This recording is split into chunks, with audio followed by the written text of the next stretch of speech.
verse, never to worship idols. Not to. If they do that, that means they are offending him, and in that sense, he would sort of, will not forgive them, punish them in so many ways. He says in 7, for what great nation is there that has God so near to it, as the Lord our God is to us, for whatever reason we may call upon him. That's what I just said. You see, Jehovah God is a God of the Jewish people, and he is so close to them, and it is not compared to any other gods with all the nations and the gods that they say or they claim. You can compare that to the Jewish and their God. That is a claim that the Jehovah is making in the book, or the book presents Jehovah to be making. In verse 7, for what great nation is there that has God so near to it, as the Lord our God is to us, for whatever reason we may call upon him. For whatever reason you call on God, anything, even if you want candy, any reason you have, you want to call God.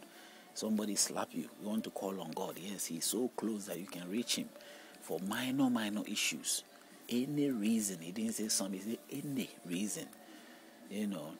Your eye is troubling you, somebody is insulting you, so you can go to Allah. That's how close it is. He can deal with even the minor issues, the trivial ones. Now we stepped on to, let's say, 10. It says, especially concerning the day you stood before the Lord your God in Horeb, when the Lord said to me, gather the people to me, and I will let them hear my words, that they may learn to fear me all the days they live on the earth, and that they may teach their children. That they may learn to fear me all the days in the land they live on earth, and they may teach their children also to fear me. Jehovah wants to be feared. The idea of threatening, putting that fear into his followers, so they can, with fear, they will worship him, and they fear, they will respect and do whatever he tells them to do. It's also another way of expressing that people have got their liberty to do as they want. So it requires God's strength and energy to sort of possess the life of a man, or sort of use words to intimidate, to sort of gestures of threatening words to tell you the consequences that might happen if you do not follow through. Now, I don't know what you might think of it, but from Genesis and all the way down, I am thinking in a different sense that, okay, God really created us. Whatever the book was written, or however format the book was written, I see it as if God really created us. He has still have control over us. He has a means by which he can do, and the power that we sort of consider God to have. He has the means to do everything, to get us all to do whatever he wants us to do. If he desperately wants us to do that. There's no need for him to sort of turn it all around and say that we have to use our own will initiative to do. Meanwhile, we've also learned that he made us weak. The weaknesses is also there. You can look at the other side. We are not very much perfect people.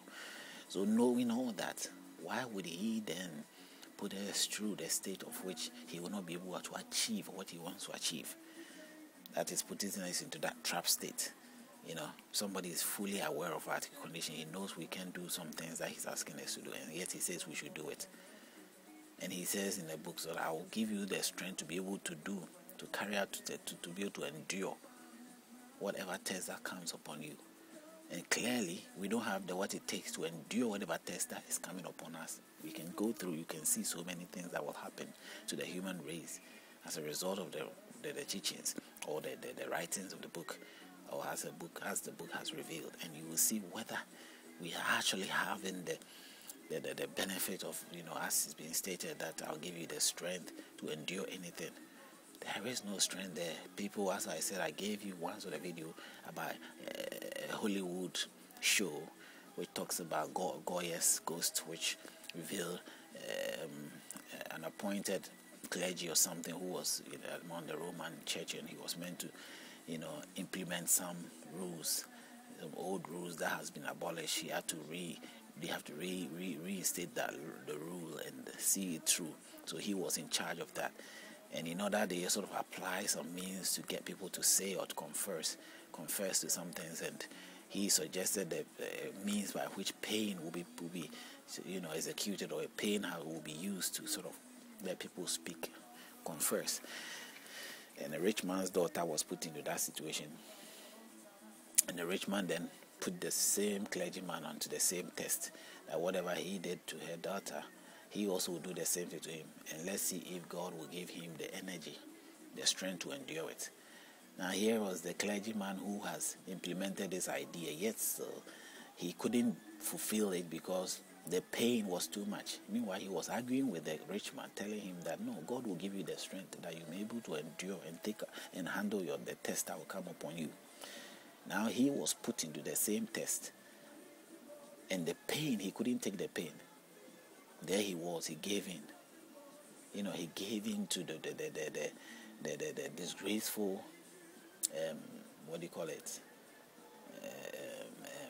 The disgraceful bets that they made on him. They saw him that if he really can endure the pain, then he will not have to sign a paper which has got a written statement to tell him that, or to tell the public that he was a monkey.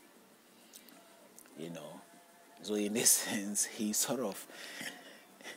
if he decide not to take the pain, he's agreeing that he is a monkey. That's one thing. But if he's able to endure the pain, then he's not a monkey. This was a challenge. Now here he was, the pain was too much. And God, his own God, the clergy himself, who was been appointed by God and the church, didn't have God, Jehovah, coming to save him from the pain. So he had to give in and say he will sign. And he signed that he was a monkey. You can imagine that. The pain wasn't an easy pain, if I could describe it. His hands was put behind him and was tied up, and he was lifted by his hands, his both elbows, of the hands, tied together behind him, and he was lifted up. And the pain could get into his head. He couldn't endure. Goya's Ghost. You can watch that show, and this brings something into mind. The Hollywood, as we see the Hollywood in America that we see that present these videos and all over those cinemas, we shouldn't underestimate some of the things that comes out. I will have to acknowledge most of the things I have also picked from there. There are people out there who have also got experience, and they put it in writing and in acting, and it's sort of, you can learn a lot from these things. You can learn, you can really see the picture, like real life story that has been transformed into those pictures. Some of them I know are fiction, clearly. But no matter how fictionalized the thing is, Hollywood produces very good, very inspirational, very educative, historical things that you shouldn't overlook. Despite no matter what they're making with the films and the money they're making and whatever, there's lots of things that come out of those places. That if you're a person that can learn through visual means and not necessarily verbal or, let's say, written, then you can take advantage of that. You can take advantage of that. So let's not look down on Hollywood and its presentation. So I said that if you look at this film, the show that I've just talked about, you can really, you get to a point of acknowledging that it is really possible. It is really possible that life has become, something that somehow we sometimes overlook so many things. I suggested the Goya's thing for you to understand that somehow people take up that road,